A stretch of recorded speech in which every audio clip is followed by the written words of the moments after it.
Did it start with comedy, or were there other things along the way which? Poverty. Let's not beat about the bush. Poverty. Like, did you? If you have succumbed to poverty, I'm not going to miss my words. You see, poverty. Like, do you know there is poverty that is tangible? Like, you can feel it. This poverty has an atmosphere.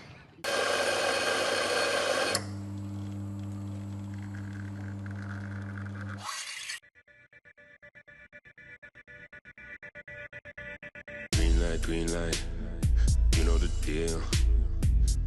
Green light, license to kill. Green light, as long as we real. Green light, stay out of the field. Green light, I got move. Welcome back to the Junie on Pod. For our second episode, I sat down with Mbongeni Ignatius at Middy's Coffee Shop right on Josiah Tongogara Street between 13th and 14th Avenue. I'm Junie. This is the Junie on Pod. It's not a persona, pushing my pulse, picking my punch. Hi, this is the Junie on Pod, and today I'm here with Mbongeni Ignatius. I'm excited to sit down with him. He is a BAA Award winner, NAMA nominated, great guy, stand-up comedian, done some acting, author of texts. Well, on that one, yes, as well. Welcome to the pod. Thank you so much for having me, man. I'm excited to have you here, man. Thank you. I'm excited to have you. How are you doing? I'm doing well, man. I'm so happy to be here. Finally. Yes, I know it's the second whatever, but yeah, I mean, finally. I should have been the first, but anyway, it's been a long time. It's been a while. It's been a long time. I'm glad to have you. So, you've had an exciting month.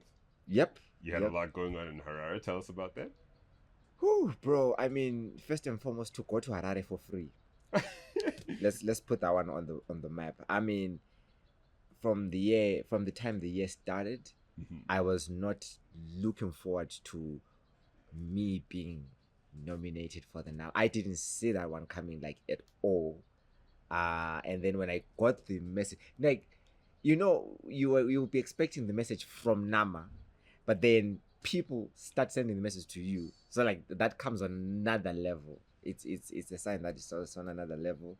And then we went to Harare 1st of March. That's when the NAMAs took place in Harare. For those living under a rock, NAMA, that's the National Arts Merit Award. Right? I got to understand the full meaning of what NAMA means when I was nominated. For those living under a rock. I was. That's what I'm saying. I was living under the rock until I got nominated. It's like, oh, so that's what it means. And then my eyes. It was just NAMA. It was just NAMA. But then when you really understand what NAMA means, you'll be like, I'm doing something big, isn't it? Like I'm something, you know. And then that's how you get to understand how deep NAMAs are. And this was a nomination for outstanding comedian in the country. Well, talk us through what that meant to you. D. That's let me be honest with you. Coming from Bulawayo, right, which is the hub of arts, there are so many creatives, there are so many funny people, there are so many talented people. Right. For them to nominate me, for a moment I was like, did they make a mistake, or maybe is it someone trying to prank me? Like, and then someone was like, hey, embrace it. And then I started to embrace it. But it wasn't easy. It wasn't easy. At first I was like, no, it's a mistake. Maybe they're trying to, you know. But then when you realize that they nominated you, man, I can't explain the feeling. It's an honor. I mean, in the entire country, in the whole country, like, they come to Bulawayo for you. Oh, bro, trust me. And I feel like the trajectory, you got the BAAs. Yep. 2023. Yep. 23. You get nominated. You go ahead. You win the BAA. Oh man. So didn't that kind of build you to be like, well, what's the logical, the next thing? Well. You know, for everyone who starts something, whether music, acting, comedy, or whatsoever, we have this natural gauge in our mind where you estimate, okay, when I do this, probably I might get a chance or be nominated or be called for a certain nomination. When I won the BAA, I saw it coming. I'm talking about the nomination, not the winning. I was like, okay, I've put in some work. I've traveled around the countries in Africa. I mean South Africa, Botswana, Lesotho, and Swaziland. So I was like, for BAA, This was for festivals, for shows. yeah, for for festival, for comedies, not for vacation. Please, I was not going to see any of my relatives. This was specifically for comedy. So when the BAA nomination came, I was like, okay, we've done something. We've been putting some work, and then you know what? Let's keep on doing this thing. And then when the nomination for BAA came, we won. I'm like, well, I'm happy. Thank you so much. But for the numbers, prior to the number, I went outside the country to do comedy as well. Talk about that. So when the nomination came, I was like, really? Like, are we now here? Are we doing this now? And then you start to realize, okay, maybe you take yourself for granted.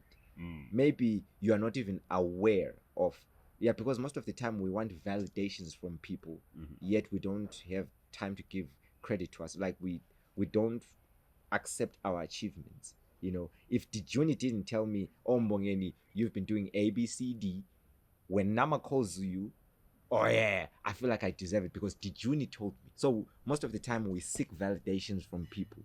We seek people to confirm the work that we do, other than believing in ourselves. Like, Mbongeni, you've been doing this thing. So when Nama calls you, believe in yourself. So that's what Nama did for me, if I could be honest with you. So Nama was an outside voice which you now internalized to be like, Definitely, out here. definitely. It gave me a different perspective of, hey, you're good. Okay, they may say whatever they want to say, but hey, let me tell you that you are good. We see. You're doing something. Because I mean, how many people do comedy in the country? There are many people, and they are not just many people, they are talented people. So when people choose you, they nominate you, they see your work. I mean, how many people when I was in Harare, like in the dinner prior to the award, we had a dinner first, and the food was delicious. Let me say that out. The food was amazing. I have to be honest. The director of the NAMA was like, there have been more than 2,500 submissions. Yeah. Like, people applying to be nominated. And in the 2,500, nationwide, they come to Bulawayo. And they're like, where's the boy? And like, where is he? They know. So you change your perspective and the attitude that you have towards yourself and the work you put in the craft. Like, you don't need, like I said, you don't need validation anymore from what people say. If you are at that, I'm not saying that's the pinnacle of success, no. If you see yourself managing to reach those heights, I mean, sky's the limit. Sky's the limit. So I want us to come back to this highlight moment. Okay. But I want to start way back and work our way back in reverse. We start with the highlight. Right. Take us now through your childhood. Right. Tell us about Mbongeni as a child, before you got into stand-up comedy. Okay. Before you found your path. What were you like as a child? Okay. All right. Let me be honest with you. Give it to us. I've always been a comedian. Really? I've always been that child who loved attention. I didn't seek it. I made it. Explain the difference. Okay. There are those kids, like, Mama, I can do this, mommy. And then they go, like, when I was dancing, they would all sit down to watch me. That's where the Michael Jackson That's where the Michael Jackson came from. Because everybody would dance, back in the days we would dance like Itsipa and then Oslepe. But when I come on stage, like, and like, they would just sit down and they were like, Mbongeni, take it. I said, Wiani, she's coming. Like, even those who were cooking, they would like stop cooking just to come and watch me. I remember when I was back in the days, man. At kindergarten, I still have memory for that. The kindergarten, That's far. I'm That's a taking strong you memory. back to the basics. The kindergarten I went to when we were like graduating, they didn't have like dances like other kindergartens. So when I saw other kids People have dances in kindergarten. yeah, like they were like dancing. This when the school comes and then like they do a certain performance, they dance. But my school didn't have anything like. Oh, you mean like individual Yeah, performances? something Okay. like that. I thought So- you meant like ballroom. No. Like kids doing Like we're waltz. going to the dance. No, I was no, like, not like that. Where'd So, you go to so, kindergarten? The old people's home? trust me, let me be honest with you. Like, it's in Country Park because that's where I used to stay back in the day, Okay. and it was called I've forgotten the name, but I'll remember it. Uh-huh. So like when it was time for me to get my certificate, in the back of my mind, I thought, oh, I think for you to get a certificate, you should dance first. Because I saw other kids dancing, I was like, okay, what about? It's not like I can't. This is the final boss. You know, so like then they said, Mbongeni Ignatius, Ndlovu, come and get your certificate. They did a mistake and then they started playing some music. Dog, I rocked it. I was like kid, like I started. So this woman was still holding my certificate, like Mbongeni and Mbongeni. Like, I'm not yet done. Certificate, I'm not, dude. Like I caught attention. Till today, it's like, well, we grew up from poor homes, so my mom couldn't like record. There was nothing to record, like. But till today, they speak of that day as if it happened yesterday. Because it's that vivid. In the You know what I mean? So I've always been that kid who's been, you know, creating attention, even in school. Dog, I can go on and on, but that has been my upbringing. But then to find the comedy side of it, I don't know, maybe if you've heard the statistics, many comedians from their upbringing is either one parent was facing depression and they would do something to just make their mom or their dad happy. And in my case, it was my mom. What did you do to make? What was your go-to move? I wanted to see my mom happy because sometimes I would find her crying, and then I'm like, I would ask her, Mom, what's the problem? And you know, African parents, they just don't let issues out. But then I found out that my mom likes to watch Osofia in London, that Nigerian guy who went to The shorts. No, not the short ones. Like there's What are this the short ones' names? Akina Popo. Akina Vovo. But then Right. there's this other nigga who's called Osofia. Okay. So my mom loves that character. So whenever I find my mom down, like she's crying or she's going through some stuff, I'll just pop up in a room. Agnes, let me tell you.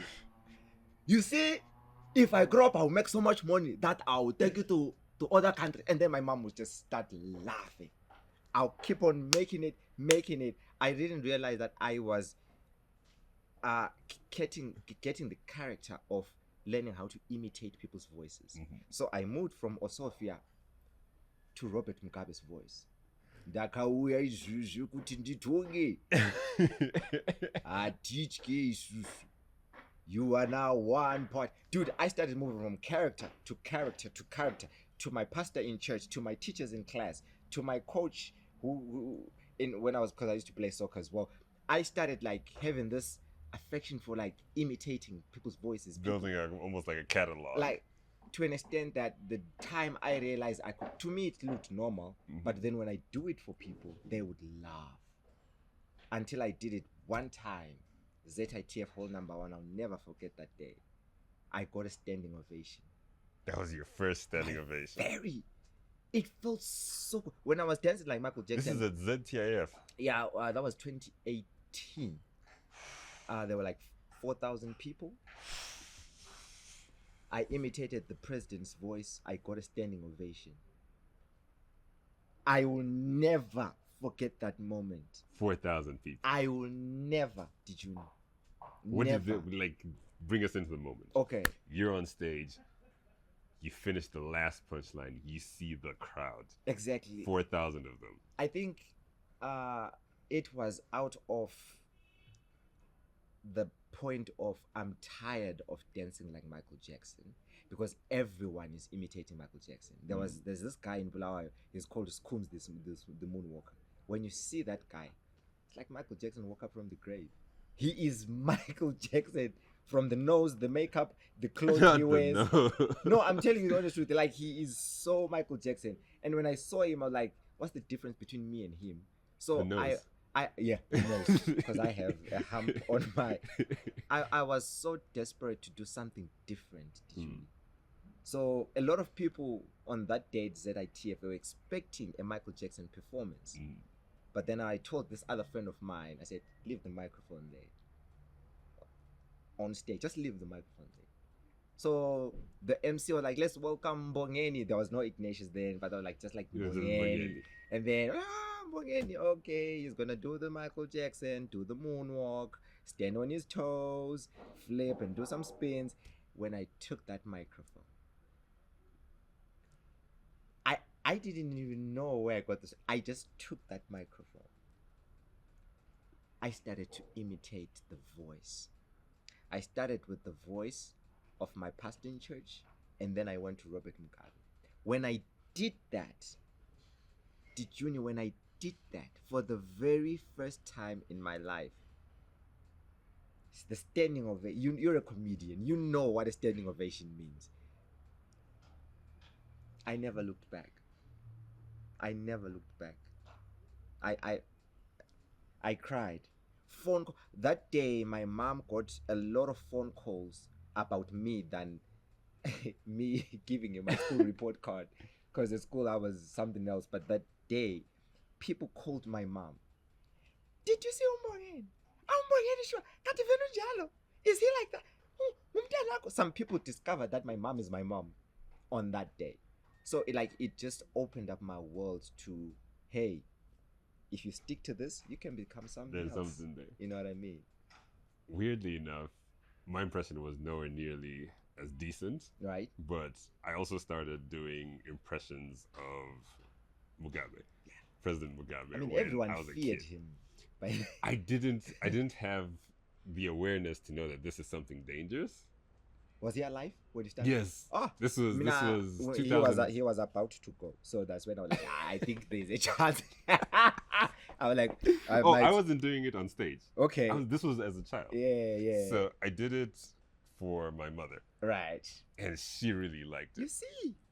And I didn't. There's something there. I didn't really know it was comedy. Right. For me, it was just something which I did, which was made the grown-ups laugh. And you know, as a kid, if you can make a room full of grown-ups laugh, you get to sit with them for a little bit longer. And you're like, hey. Yeah, you're done. I get you. That was my moment to be the one speaking, and all the grown-ups are quiet. Mm-hmm. And she would always, like, when the people would like, do that little... yeah. Like when they're bored, they're like, hey, where is he? Can you... And I never really understood what was going on. Exactly. I just knew that it made them laugh, and I enjoyed doing it. So it was interesting that you also started doing that for you, like with your mother. That was quite interesting. Yeah. So you enter the game of comedy. Right. What does that do for you now? Your relationship with your mother? Do you still have does she still enjoy seeing you as much as she did when it was just raw and you're doing it for her just to make her happy? What's the family dynamic now? Okay. Right now, let's start with my mom. She's scared. She is actually more scared than happy, because I started by imitating Mugabe's voice. And right. You know, back in the days, if you do it, you'll get yourself in trouble, or you just go missing. Like, where's did you? Cancel culture. The moment he imitated the voice, we have not seen him after that. So, right now, that's a real cancel culture, right? You know, right now she is scared. She's happy. She's trying to show me that she's happy, but she's like, I hope you're playing it safe. You know what I mean? But then when she sees the results that are coming, the BAAs, the nominations, going outside the country and standing on platforms that back in the day she never saw me standing on. I mean, you get a certain level of respect in the family. You know what I mean? I was something else growing up. You know, like the level of respect, because when you're starting out, let's be honest, I come from a very academic family. Okay. Ubaba nguMalayicha, Okay, I come from no. Did you? Let's let me be honest with you. My siblings, like all of them, they took the academic route. They all went to Like school. the roots, You know. Yamalengo. Nah, not that one. Like all of them. My sister is an accountant. My brother did environmental science. My sister, business, whatever.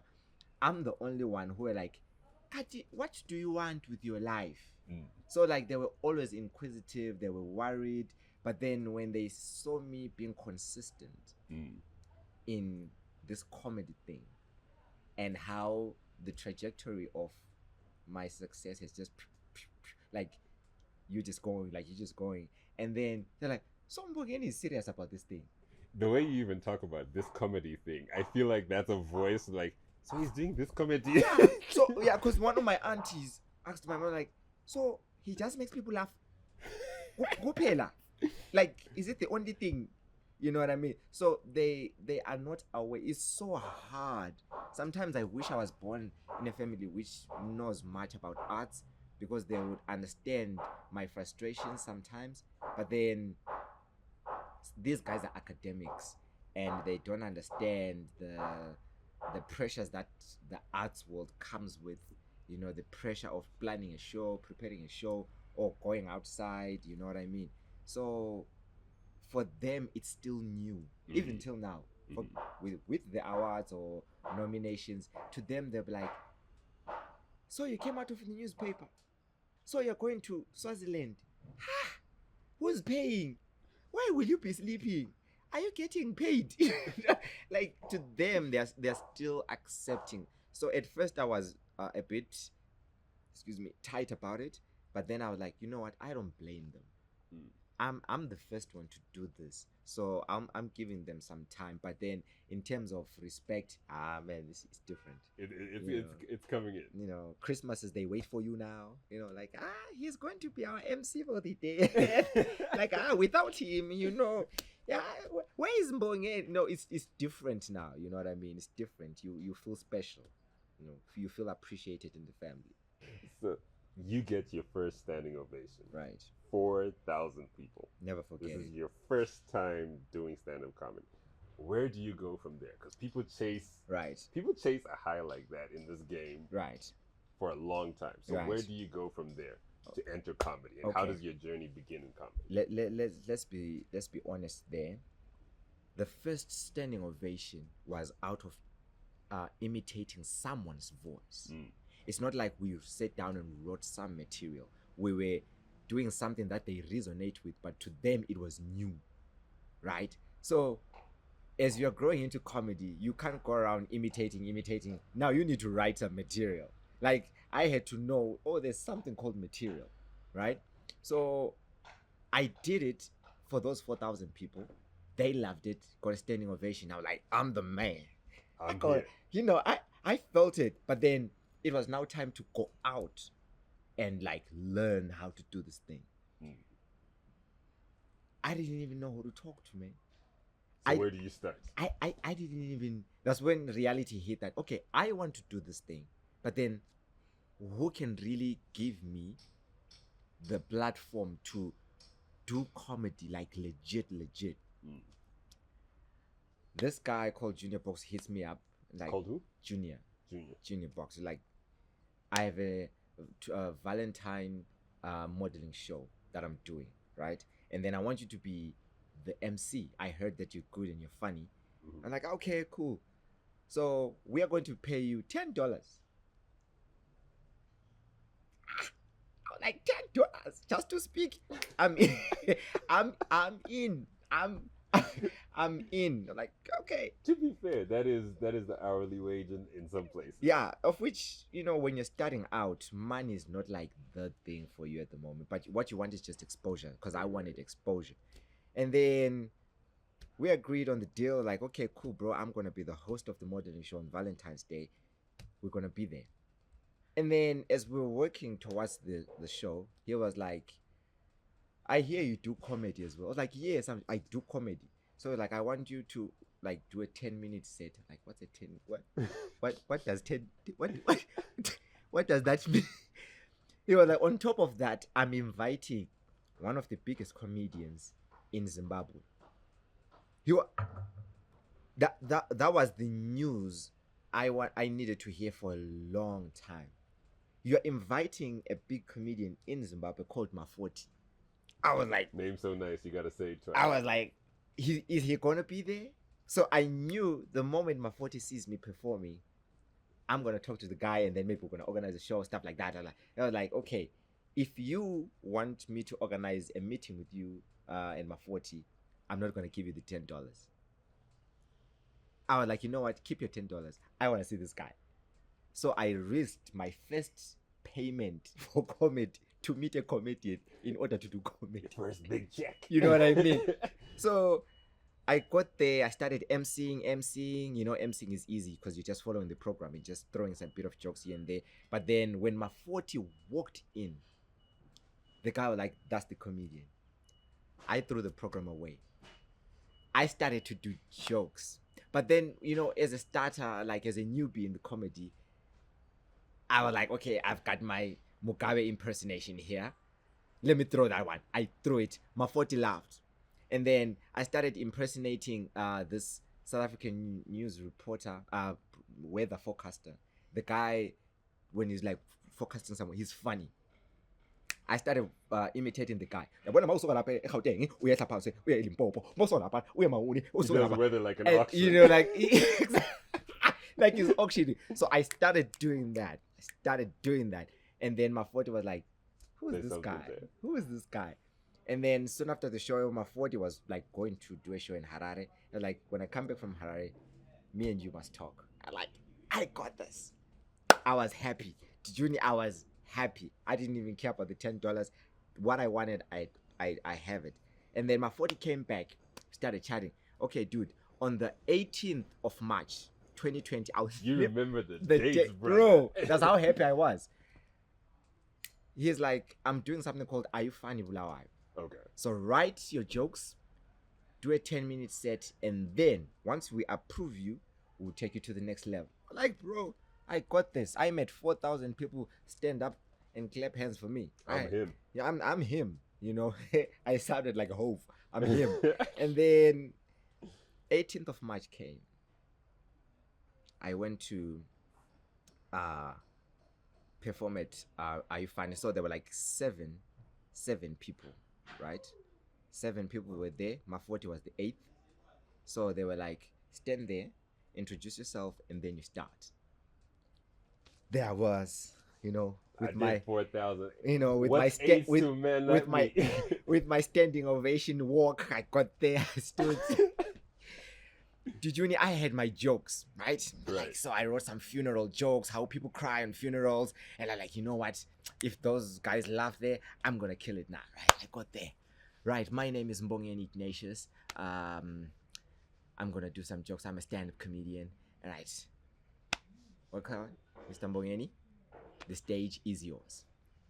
Juni, I bombed so badly. Have you ever bombed so badly? Probably. Dude, like, you felt your heart sink. They looked at me out of Pitukuguti. Now I'm like, are you in the wrong space? Maybe you saw someone doing this and you thought this was your thing. My jokes bombed so bad. I asked myself, were the 4,000 people lying to me or were they trying to make me happy? My set was supposed to be 10 minutes. I spent 3 minutes. Because I was trying, you know that thing when you're bombing, you're trying to say, okay, if that joke didn't work, let me find another one. Let me go to the next one. My jokes finished in 3 minutes. I was like, my name is Mbongeni. Thank you. My name is Mbongeni. Did you?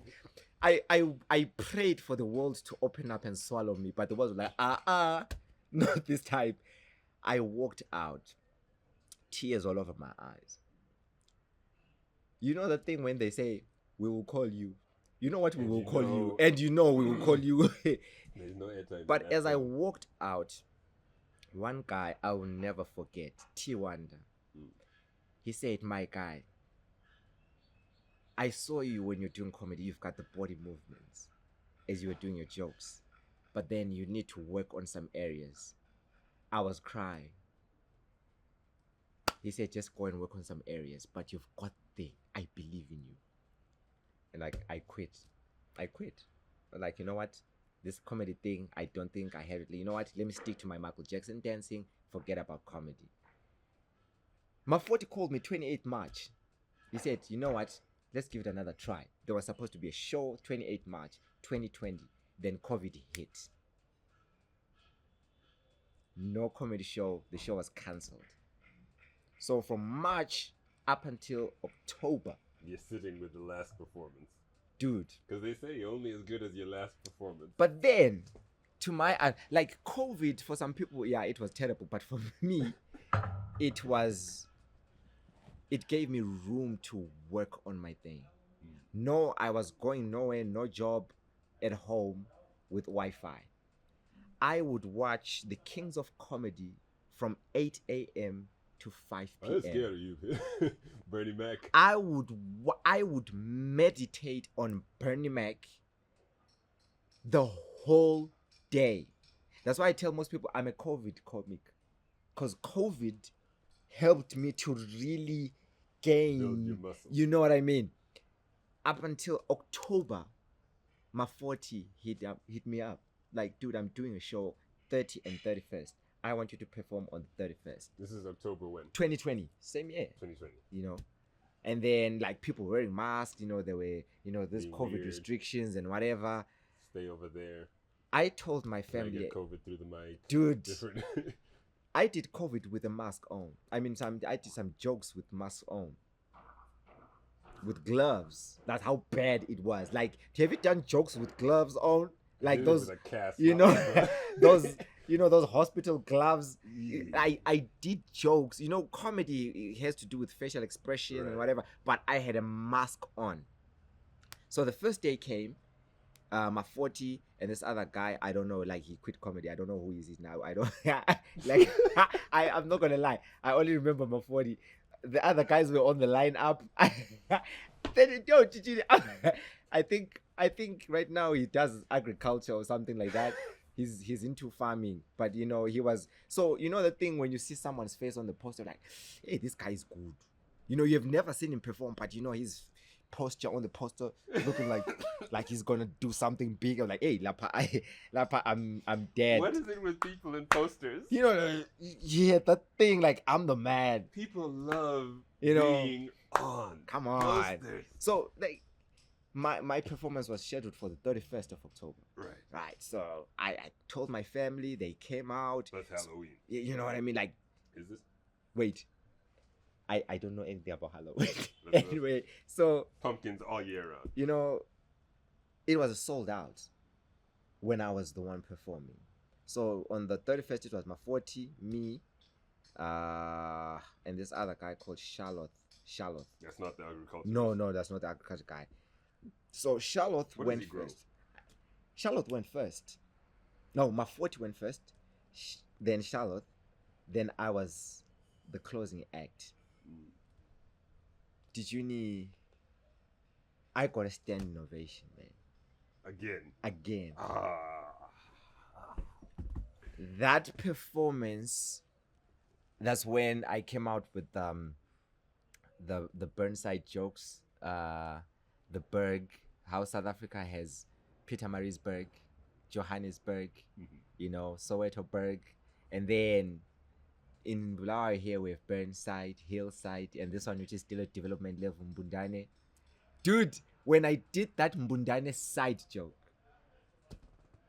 and I said my name is Mbongeni Ignatius, I walked out. Ovation. So 2020, 31st of October, that was... Mbongeni, where is that? I don't know where that is.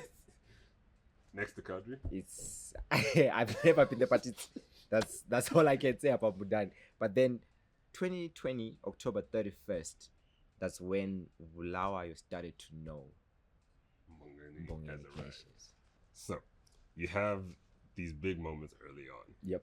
Standing ovation, cheers, back to the Back standing to the ovation. standing ovation. Talk to me about how you walk through challenges and wins in life. What's your philosophy for that?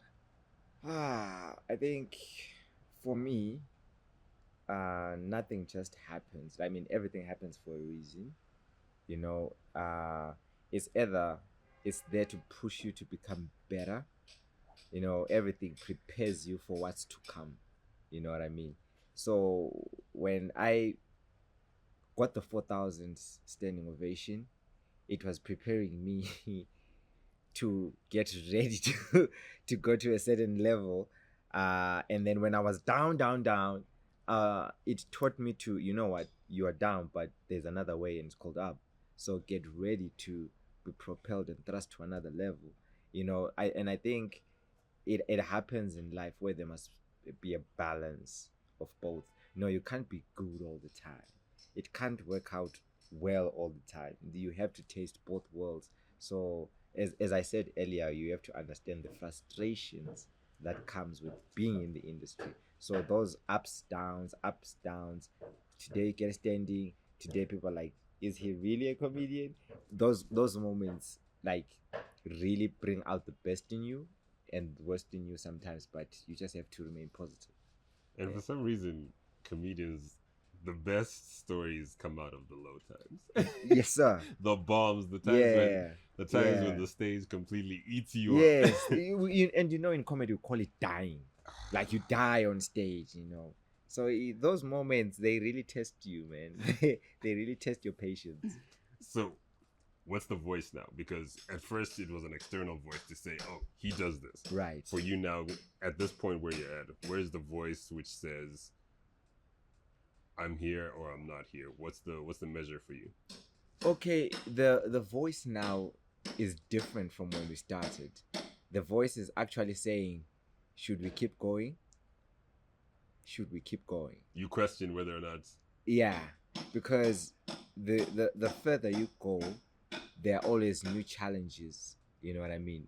Like there are different challenges than the ones that you met when you're starting. Okay, now you've got the BAA. It's a big deal for some people. Well, for me, it is. But you know, I'm that kind of a person who like, okay, we've got this. Now, what's next? We. That's why the question comes again and says, should we keep going? Don't you think it's enough, or should we? And the more you get into it, yes, let's keep going. Let's keep going. So that's the voice now. That's the voice. Is it internal pressure to keep going, or is it external? Because at first you said you wanted to find out whether it was other people who see you a certain way. True. And then true. then there was the Nama where it's like, Oh, they see me. Oh, So now, what's grounding you to say, should I keep going? Is there things you're chasing for your own okay. for your own needs? Is there something? What's driving you? What's pushing you, or what will tell you when it's enough? I think the thirst for fulfilling purpose is what drives me to keep going. And I later on realized that with purpose, you're never enough until you're 6 feet. So for me, it's fulfill purpose, because comedy may be the ground foundation for something that probably I'm not yet aware of right now. So I'm not that kind of a person who says, okay, it's gonna be comedy. Probably I'm a musician. I'm not saying I can Give us sing. a few notes. No, I'm saying, you know, you never know what you're doing now can bring out of you. You know, so comedy has not only just paved the way for me to go to Namas and whatever. I discovered that I can host. Hey, I can act movies. You know what I mean? So if that comedy did not cook the confidence to say, if I can do comedy, which means I can act as well. So let me try acting as well. So now I don't think like four, 5 movies in my belt. Well, they are not on Netflix yet, but I now know what rolling means. I now know what cut means. You know, I now know Mbongeni stand in this position, do this, do that. So you get to discover more of yourself when you stay in your lane. You know what I mean? And what's the underlying purpose for the things you've done? Because comedy, you said, it's a vehicle which is opening up other things. Yep. What is it like? What's your purpose? What is it you're trying to move in this world? Okay. One of the biggest inspiration of my purpose, I want the world to know about Bulawayo and Zimbabwe through my life, my upbringing, because as a comedian, you're a storyteller. And as a storyteller, you get the privilege to let the world know. I mean, yes, South Africa has been known about Nelson Mandela and hosting the World Cup, but Trevor Noah, he took South Africa to the world through his comedy. People never knew about apartheid, or some say apartheid, but South Africa say apartheid. But he took that to the world through comedy. So if I can take or sell, because like we are selling whatever we are saying to people. So if my objective is, hey, there's a country in Africa, in the southern part of Africa called Zimbabwe. Hey, there's Bulawayo. Oh, so this is how we do it. This is how we live. This is who we are as a people. Yeah, we might have our own challenges, but hey, accept us as who we are. And I'm that guy who's going to take it out there. So like, that's the vision. I think the thing I like about comedy is, in what you're saying, there is the textbook understanding of what apartheid was. Did I get the South African? Yeah, apartheid. Yeah. There's a textbook definition of it, and I feel like comedy, it gives us like an unclean version of what it was like to, like the feeling of it. So you can have all the facts to say, okay, exactly. there was this, like in the history of it. And then now when you're hearing the ridiculous stories of like with Trevor Noah, his dad being Swiss, the mom being, you get like the raw, in between version, which won't make it to the textbooks. And mind you, that's a very sensitive topic. Now that's the beauty of comedy. We can take a very sensitive topic, but then when you're on stage, as sensitive as the issue of apartheid is, or any other sensitive topic to talk about, when you're a comedian, you have that ability to take a very sensitive topic, lighten it up, and people are like, oh really? So we were really brutal to black people. So okay. You think they don't know that? But when a person is saying it from a comic perspective, it's different.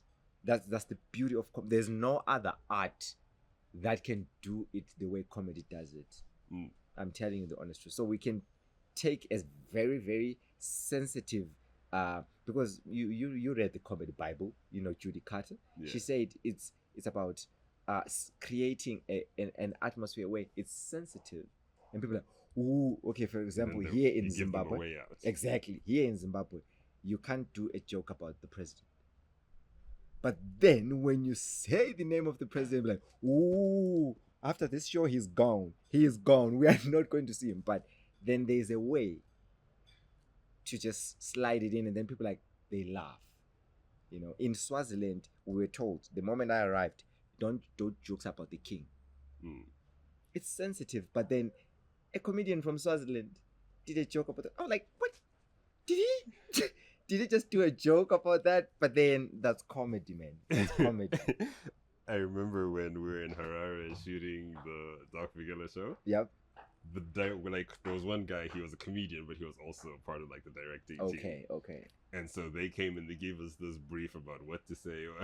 And he's the first one on stage. So what's the first thing he does? Everything against the notes. He goes for it. He goes for it. He was afraid you might take his jokes, maybe, but maybe, you know what I mean? Do you find you have that, not rebellious, but maybe poking the bear in your comedy, where you feel like you need to be almost contrarian, or do you need to find an angle to kind of squeeze people and make them squirm a little bit with your comedy, or do you come in peace, as you allege? Let me be honest. As you allege on TikTok. Most of the times when I say I'm coming in peace, there's no peace. There is no peace most of the time. And I think what people want to see, okay, they know you are funny, right? But then they want to see that side of you being bold enough to say, you know what? I know you guys are scared about this, but I'm that guy. You see, when I did the Mugabe impersonation, although he was about to... But the fact that did he really? Is he not scared that he's going to be? You know what I mean? That they were like, I love the confidence. I love the fact that what we're scared to say. You know, like if you watch Bernie Mac, Yeah. right? He will come to you I ain't like, scared of I you. ain't scared of you. You know, he will tell you, fact, I want to say what you scared to say. I hate this motherfucking kid. You scared to say it. I'm gonna say it. Kings of comedy. Who's your favorite? Bernie. Bernie? Bernie. Okay. I'm Bernie Mac to the ground. I love Bernie Mac, Steve Harvey. Those like are my favorite.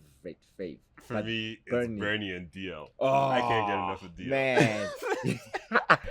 you see, like to have that boldness to say, I ain't scared what you say, you know, he will tell you that what you're scared to say, I'm gonna say it. Mhm. That's where I like I want to reach that level. You know what I loved about DL? DL seemed like he never stopped being the kid who knew what he was saying. Right. Wasn't right. Like he's a grown man. Elderly, but Yeah. he looks like every time he's on stage, it feels like a kid That little saying kid. something he knows he ain't supposed Even to the say voice, around adults. even the voice. Like, That's "Mama." DL So, for me, it was That's DL for you, Bernie, man. DL. Oh, Those were the ringers for me. Those were the ringers for me that in the Kings of Comedy. And where do you see yourself like after this now? What's the direction? What's next for you? The goal is to go global, D. In as much as I envision that, I have to be realistic. But then Why? I believe in the process. You know, you have to go through a certain process of learning, you know, find how different you can be from those who have gone ahead of you, because there are things that you and I are going to do that previous comedians didn't do, you know. So it's about finding ways of how you can be different. If I could give an example, someone came to me when I was starting out, like 2021 there. He was like, why do you do your jokes in English? Because some of the comedy shows that I attended, not that I'm saying there's anything wrong about doing jokes in vernac, but I asked myself, if I want to go to certain countries, I doubt I could have been called to Botswana if I did jokes in vernac. If because when I got there, there was not even one Zimbabwean. It was strictly Tswana people. It was Tswana people, and Tswana people can't hear Ndebele or Shona. Are So you sure they weren't hiding? no. I had to research where are my people, but I didn't find any. So all I'm saying is I had to find a way to be different. Okay, I'm gonna speak my jokes in English so that I manage to reach a broader market. If they call me in Harare, if they call me in Swaziland, if they call me in South Africa, and if they call me in Lesotho, I can relate with them, because like English is a universal language. You can reach out to anyone. So adhere to the purpose, to the process. Okay, sit down with the people that have gone the journey. Like they'll tell you, okay, I tried this, but you can do it this way. You know what I mean? And you asked, what's it from here? Is to keep grinding. Mm-hmm. You know, keep doing what you're doing. You never know. And what I believe in about comedy is there's that one stage platform. You never know who's watching. So I treat every stage as if it's like Nama. Just treat it like it's the biggest stage of your life, because you just never know who's watching. You know what I mean? So I'm going global. That's what I believe. I hear you, man. Yeah. The first festival I did, the way it happened, Right. I thought I was just going to another open mic. I had no idea who was in the audience. Festival open mic. No. Okay. Like, so the In way the I back got of your the head. way I got to the All festival, right. I had no idea who was there. So it was 40 again. Mm-hmm. This dude's he's touched a lot of Hey, people's bro, he's careers. helping out a lot. I had no idea who was there. I had no idea that the curator for Quantity Comedy Festival Is there? So I just come back from SA. I'm like, you know what? Let me go have some fun. I went. We're doing the open mic. We're doing the open mic. I leave. Oh, I think I remember the open. Oh yeah, I remember. You remember? Yes. There was the one you were at. And there was Okay. one after that. Okay. It was me, Tapiwa, and probably the farmer. The farmer guy. He's heading goats now. Like, I should have been a comedian. But we do the whole thing, and Okay. later on, I'm being told that, oh yeah, by the way, You're going to the curator for the festival was there. They want you to be at Quantity Comedy. imagine. Like, huh? Because for me to like have, I know many people are asking, oh Mbongeni, how do you get access to go and perform in Botswana, Lesotho, and Swaziland? Dude, when One to Comedy Festival started, was it 2022, if I'm not mistaken? When One to Comedy Festival I was the very first performer there. Now imagine there are international acts coming Yo. after me. So I had to set the bar so high. Now, mind you, at this level, you can't just do Mkabe impersonations and then he's like, my name is Mbongeni Ignatius, I'm out. Thank you for good. People need jokes. So I had to set the standard way so high that those guys, because there were like 4 or 5 internationals after me, I didn't know, only to discover after the show, there's a guy called GPZ from Botswana, but based in South Africa. He was watching me in the plane on his way to Bulawayo. So when he saw me performing, by the time he landed, I was like, my name is Mbongeni Ignatius. I left the stage, but this guy was touching down in Bulawayo. By the time the festival was over, he was like, dude, I was watching you. You're coming with us. And boy, I liked it. And I was like, wait, were you in the show? You were like, no, I was in the. So I was like, so you were watching me from the air? I was like, this guy is watching me in the plane. What I'm trying to say is, you never know who's there. You know what I mean? So like, I treat regardless of whether there are 15 people, 10 people, 4,000 people, you just never know there's that one person who's gonna take you to. I didn't know that my 40 is going to open a door that will open other doors for me to. Now I've performed with guys like Smokey Nyembe, funny guy from South Africa. I've performed with guys like, to my surprise, when I performed in Botswana, Chick Aljoy, one of Bulawayo's great comedians, 2-time award winner, he gave me a call. He said, I was in Mafikeng performing a show in South Africa. Right? This was before I went to South Africa. They were like, comedians in South Africa were like, there's a guy in Zimbabwe called Mbongeni. How like you say what? They were talking about Mama gone global. Dude, I was not even there. So it's a matter of treating the stage with respect and like giving honor to the craft, because you just never know who's there. Your life can just, with comedy, like your life can just change just with one stage. You know, it just takes one stage. So whatever privilege or whatever platform that avails itself, whether it's a church, whether it's as long as you're gonna stand there and make people laugh, you never know. You talked about your family being more confident in your choices when they saw the consistency. Yeah. How did you learn the muscle of saying, okay, when I'm gonna grind with something, I'm gonna put it all the way? Because did it start with comedy, or were there other things along the way which poverty? Let's not beat about the bush. Poverty. You like, did you, if you have succumbed to I'm not going to miss my words. You see, poverty. Like, do you know there is poverty that is tangible? Like, you can feel it. This poverty has an atmosphere. Like, you can feel. You know what I mean? You know, I don't come from a family that, oh, dad is gonna leave me some inheritance. Oh, daddy has a farm. Daddy has goats, has cows. Did you? I had to figure out a way to come out, you know. And I come from a very big family. Come out? Like, no, not of the closet. And this is a great time. No, I'm very pleased. So the poverty, bro, it made me to say, if I don't do this, especially when you find out that there's something that you can do with less effort, the only key to it is just being consistent and trying your level best to convince the people around you that, hey guys, I can do this at ease. And then if they believe you, you just have to keep on convincing. So like you asked, my good friend, poverty has been like the very, very drive behind my consistency. It has pushed me to keep knocking on doors. Sometimes the doors won't open, but if I look back and I see my home's refrigerator, which has ice blocks only, I'm like, I have to keep trying. Okay, if the doors don't open, like I look at the bread bin and there's nothing, I'm like, okay, let me go back.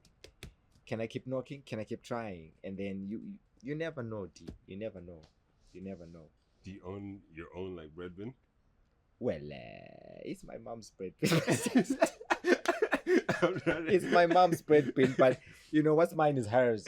You know, we come a long way with that woman. You know what I mean? Like the day I get myself a bread bin, things have changed in my life. But I have something which I call my own. You know, like I have a blender. I have a blender. You went out and were like, I'm gonna buy myself. Yeah, like I bought a blender. I'm curious why. I bought a blender.